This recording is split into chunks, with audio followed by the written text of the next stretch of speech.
Hello everyone, so if you want to enter a split screen mode on your Samsung Galaxy Tab S9 FE, first of all we are to choose one of the applications which we can use in split screen because not every application can handle that mode. For example, let's open up our gallery.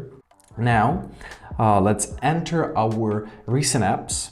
So if you have a gestures, you are to simply swipe up from the bottom of the screen and release your finger. Now give this application a hold, nice hold, and now we can drag it. We can drop it here in the middle for the pop-up view, or we can drag it to each side. Now let's drag it to the right side, for example, and here we can select an application which we will be using as our second application, for example our YouTube.